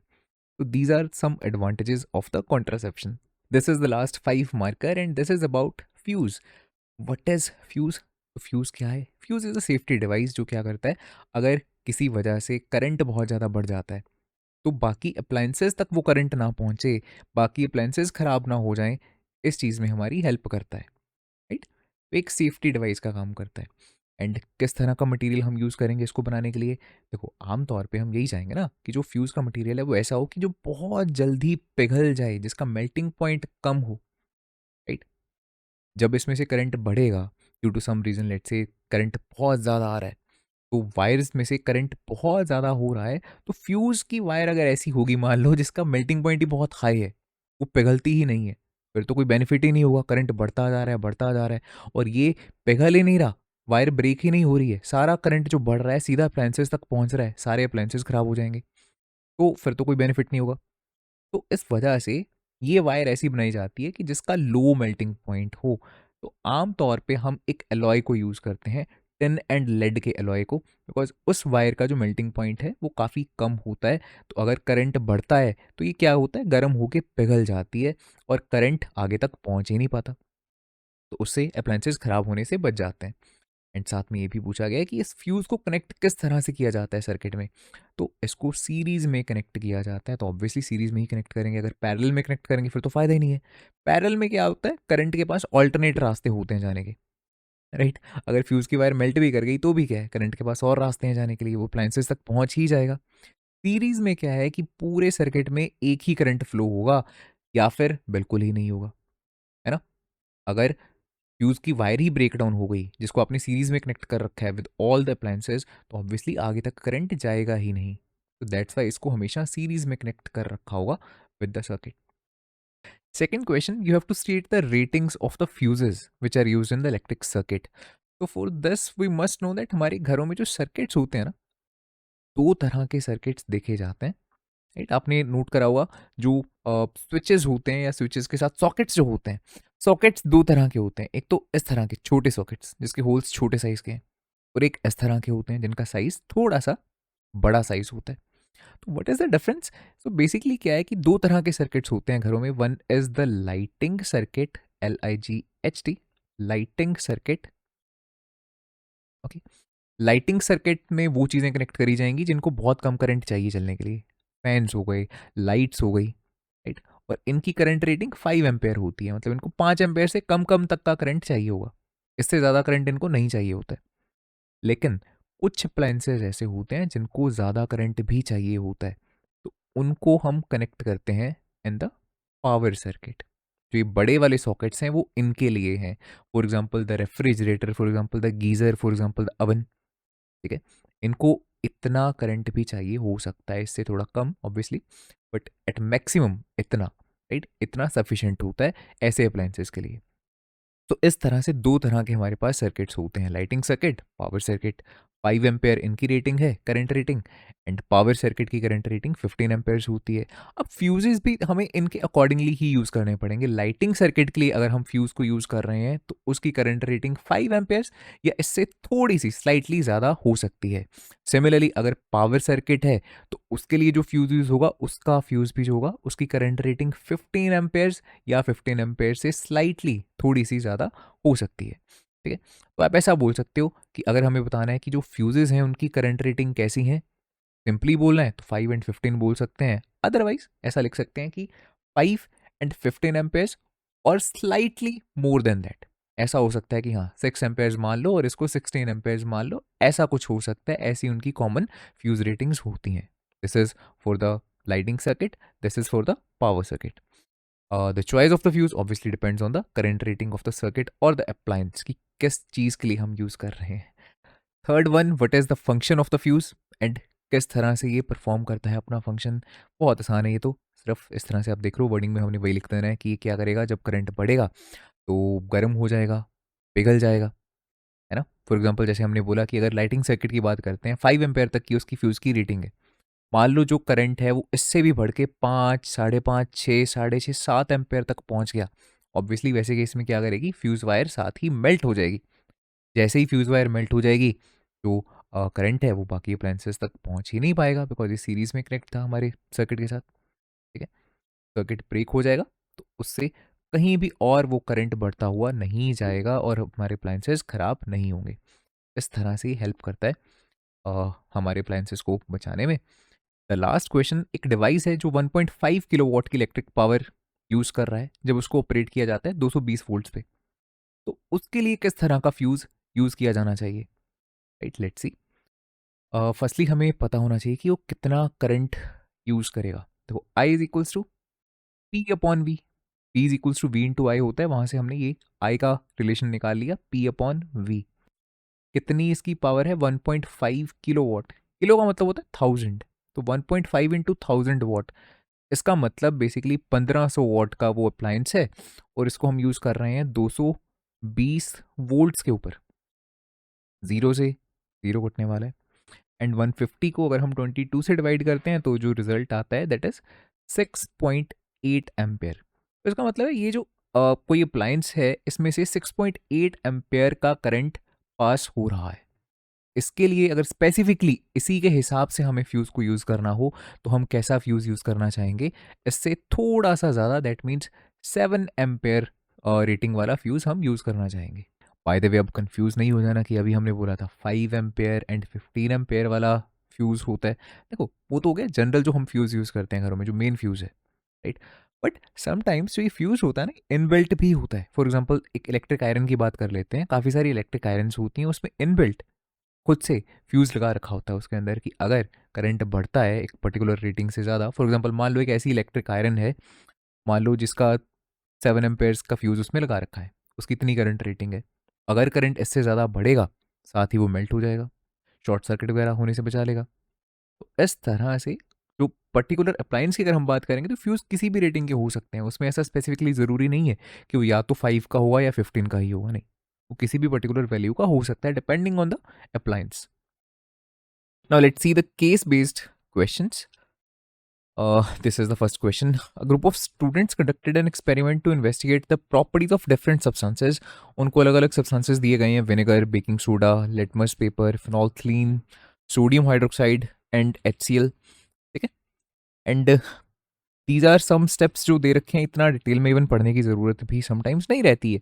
मोस्ट ऑफ द केसेस में देखो क्या रहता है, जो केस बेस्ड क्वेश्चंस है ना, ऐसा नहीं है कि ये जो इतना पैराग्राफ है ये बहुत ज़्यादा आपके लिए रेलिवेंट होने वाला है, ठीक है? तो इसको अगर आप थोड़ा स्किमिंग करके भी चलोगे तो भी आपका काम चल जाने वाला है। डायरेक्टली एक बार देखते हैं क्वेश्चंस हम आंसर कर पाते हैं या नहीं, अगर लगेगा देन क्विकली यहाँ पे दोबारा से पहुंच जाएंगे, ठीक है? The first question is what does the change of blue litmus to red indicate about the nature of the vinegar? This is obviously very easy. अगर विनेगर जो है वो ब्लू लिटमस को रेड में चेंज कर रहा है, इट क्लियरली शोज दैट इसका जो नेचर है वो कैसा है, एसिडिक है। तो हम लिख देंगे it shows that the vinegar is acidic in nature. Question B, explain why lime water turns milky when the gas produced from the reaction between the baking soda and the vinegar is passed through it। पहले तो ये पता होना चाहिए कि जब vinegar जो कि एक एसिड है और जो बेकिंग सोडा जो कि एक बेस है, इन दोनों की रिएक्शन से कौन सी गैस प्रोड्यूस होती है? Carbon dioxide, right? ये वाली गैस बनती है। तो और obviously lime water carbon dioxide को पास करने पे मिल्की क्यों हो जाता है? अभी हमने इसी पर्टिकुलर वीडियो में डिस्कस करा कि जो लाइम वाटर है, कैल्शियम हाइड्रोक्साइड, उसमें से अगर हम कार्बन डाइऑक्साइड को पास करेंगे तो कैल्शियम कार्बोनेट बनता है एंड वाटर बनता है। कैल्शियम कार्बोनेट जो है दिस इज वाटर इनसॉल्युबल, पानी में डिजोल्व नहीं होता। इसकी वजह से राइट जो कलर है वो कैसा हो जाता है उस लाइम वाटर का? मिल्की हो जाता है, because this is white in colour. तो this is the B part. C, what is the process of neutralization and using the reaction between sodium hydroxide and the HCl? Explain करो कि किस तरह से न्यूट्रलाइजेशन होती है। तो प्रोसेस ऑफ न्यूट्रलाइजेशन में सिंपली ये लिख देंगे कि जब एक एसिड एक बेस के साथ रिएक्ट करता है देन सॉल्ट एंड वाटर बनता है, इस प्रोसेस को न्यूट्रलाइजेशन बोला जाता है। एंड देखो सोडियम हाइड्रोक्साइड जो कि है NaOH, इसकी रिएक्शन करने को बोला गया है HCl के साथ। सबसे जो कॉमन टाइप की न्यूट्रलाइजेशन रिएक्शन होती है वो वाली रिएक्शन पूछी हुई है। तो क्या बनेगा इन दोनों की रिएक्शन के साथ? Salt which is NaCl and the water, right? Right the balanced chemical equation, already ये बैलेंस्ड है। तो दिस इज द आंसर। बहुत ही इजी क्वेश्चन ये तो डाला हुआ है ये वाला बहुत स्कोरिंग है। आई गेस अगर सचमुच में ये वाला particular question paper pre boards के लिए यूज करा होगा तो स्टूडेंट्स ने काफ़ी अच्छा स्कोर किया होगा। इसका जो ऑप्शनल पार्ट है इसको भी देख लेते हैं। You have to discuss the importance of the indicator. क्यों ज़रूरी है हमारे लिए इंडिकेटर्स? ऑब्वियसली वो कलर चेंज के बेसिस के अकॉर्डिंगली हमें बता देते हैं कि कोई चीज़ एसिडिक है या फिर बेसिक है। इस तरह से आप वर्डिंग में इसको थोड़ा-सा लिख सकते हो, राइट? वो हमारी हेल्प कर देते हैं, जिससे हमें पता लग जाता है कि whether the solution is acidic, basic या फिर न्यूट्रल। देन आपसे पूछा गया, you have to also compare the action of the 3 different indicators, litmus, phenolphthalein and the methyl orange. तो किस तरह से एसिडिक एंड बेसिक मीडिया में वो कलर चेंज करते हैं, तो देख लेते हैं। लिटमस अगर एसिड है तो एसिडिक मीडिया में जो लिटमस है उसका कलर कैसा आता है? रेड कलर आता है। और अगर एक बेस है तो उसमें जो लिटमस है वो कैसा कलर देता है? वो ब्लू कलर देता है। Then next one is phenolphthalein, short में लिख देते हैं। अगर एसिडिक सॉल्यूशन है देन फिनोल्फ्थलीन बिल्कुल कोई चेंज इसमें नहीं कर पाएगा। जैसा फिनोल्फ्थलीन का एक्चुअल कलर होता है वाटर के जैसे ही होता है, ट्रांसपेरेंट सा, वैसा ही कलर आएगा, no change. So acidic media में कोई भी चेंज नहीं आएगा। लेकिन अगर इसको बेस में डालोगे तो इसका कलर कैसा हो जाता है? Pinkish in colour, right? And last one, that is the methyl orange. Methyl orange को अगर आप एसिड में रखते हो देन रेडिश कलर देता है, और अगर इसको आप किसी बेस में डालते हो तो ये येलोइश कलर देता है। इन दिस क्वेश्चन एक बच्चा यहाँ पे दिखा रखा है who is looking afraid because of some hot rod. And let's see the questions. Directly questions को ही रीड करते हैं। Based on the above case answer the following. What type of action is it when Rahul immediately withdrew his hand after touching the hot rod? गलती से अगर हाथ लगता है तो एकदम से हाथ पीछे हटता है, राइट? इस पर्टिकुलर एक्शन को क्या बोला जाता है? This is called reflex action. Second, which part of the brain is responsible for maintaining the posture and the balance while Rahul was walking? posture and balance में हेल्प कौन सा part करता है ब्रेन का? The cerebellum. ठीक है, cerebellum helps to maintain the posture and the balance. And the last part, describe the pathway followed by the reflex action in the Rahul's case of touching the hot object. तो देखो, as we know that reflex action में mainly जो 5 parts होते हैं उनको आप कुछ इस तरह से देखो डायरेक्टली शो कर सकते हो। That first one is the receptor, जो आपके स्किन में प्रेजेंट है। जैसे मान लो इसका हाथ यहाँ पे लगा तो हैंड्स में इसके जो रिसेप्टर प्रेजेंट हैं उन्होंने सबसे पहले क्या किया? रिसीव करा इस इंफॉर्मेशन को कि हाँ कुछ गर्म उसके हाथ को टच कर गया है। ठीक है? तो स्किन में उसके प्रेजेंट है रिसेप्टर्स। फिर उस इंफॉर्मेशन को सेंसरी न्यूरॉन्स कहाँ तक लेके जाएंगे? स्पाइनल कॉर्ड तक लेके जाएंगे। ठीक है, देन स्पाइनल कोड से फर्दर वो जो इंफॉर्मेशन है वो जाएगी मोटर न्यूरॉन्स के थ्रू, और कहाँ तक पहुंचेगी? दोबारा से उस हैंड तक पहुंचेगी, उस मसल्स तक पहुंचेगी, ताकि उस हैंड को एकदम से पीछे हटाया जा सके, ताकि डैमेज ना हो सके। तो बेसिकली ये 5 स्टेप्स लिखने बहुत जरूरी हैं। Receptor, sensory neuron, spinal cord, motor neurons and the effector.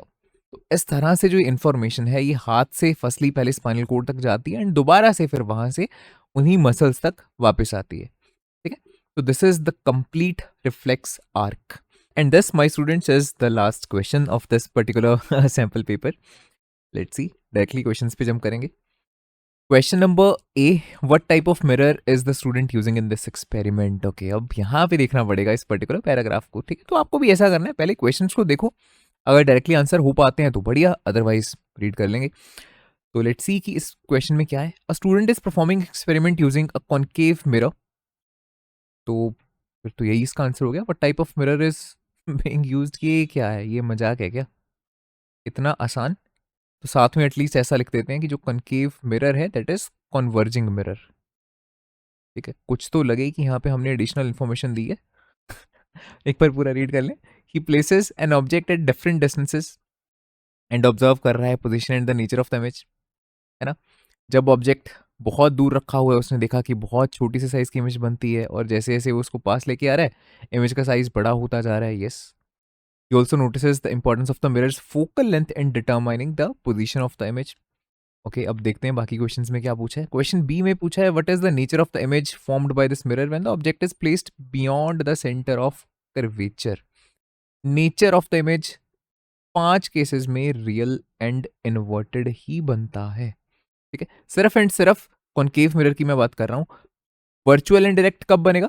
जब ऑब्जेक्ट को बहुत पास आप ला के रख दोगे, जब पोल एंड फोकस के मिड में कहीं पे, सेंटर में कहीं पे आप प्लेस कर दोगे ऑब्जेक्ट को, वैसे केस में जो इमेज बनती है वो कैसी बनती है, वर्चुअल एंड डायरेक्ट। अदरवाइज कोई सा भी केस हो 5 में से, that is real and inverted. And the last question, the concave mirror has a focal length of 20 centimetre. Okay, तो फोकल लेंथ है इसकी 20 सेंटीमीटर, कॉनकेव मिरर है तो इसकी माइनस में होगी 20 centimetre, right. Object is placed 40 centimetre from the mirror, तो u की वैल्यू आपको -40 सेंटीमीटर दे रखी है। एंड मिरर फॉर्मूला को यूज करना है तो न्यूमेरिकल डाल दिया यहाँ पे। Let's see, position and nature of the image को फाइंड करना है। तो what is the mirror formula, 1/u plus 1/v is equals to 1/f, है ना।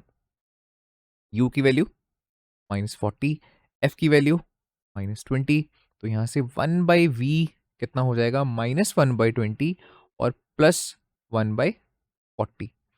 40 इज द एलसीएम, यहाँ पे कितना हो जाएगा, -2 + 1, तो -1/40। ये किसकी वैल्यू है, 1/v की। तो 1/v -1/40 है तो रेसिप्रोकल लेंगे, तो v की वैल्यू कितनी आ जाने वाली है, -40। यूनिट्स क्या है, सेंटीमीटर, तो v comes out to be -40 centimetre. यहाँ पे लिख देते हैं v is equals to -40 centimetre. अब v -40 सेंटीमीटर है तो इसका मतलब क्या है कि इमेज भी जो बन रही है वो मिरर के लेफ्ट साइड पे बन रही है, और ऑब्जेक्ट भी देखो लेफ्ट साइड पे रखा हुआ है, राइट। u भी नेगेटिव है, v भी नेगेटिव है, इसका मतलब इमेज और ऑब्जेक्ट दोनों ही मिरर के सेम साइड पे बन रहे हैं। और अगर ऐसा है तो इतना तो क्लियर है कि ये इमेज रियल इमेज बन रही होगी, है ना। वैसे केस में ही ऐसा होता है, अगर कॉनकेव मिरर आपका है यहाँ पे, अगर ऑब्जेक्ट यहाँ पे रखा है लेफ्ट साइड पे और इमेज भी लेफ्ट साइड पे बन रही है, वैसे केसेस में जो इमेज होती है वो एक रियल इमेज होती है। So we are sure that this image is a real, and अगर रियल है तो डेफिनेटली इन्वर्टेड इमेज भी होगी, राइट। तो नेचर ऑफ द इमेज हम क्या लिख देने वाले हैं यहाँ पे, nature that is real and inverted image. And position of the image, position में हम क्या लिख देंगे, that image is 40 centimetres in front of the mirror, in front of the mirror, ठीक है, that is the answer।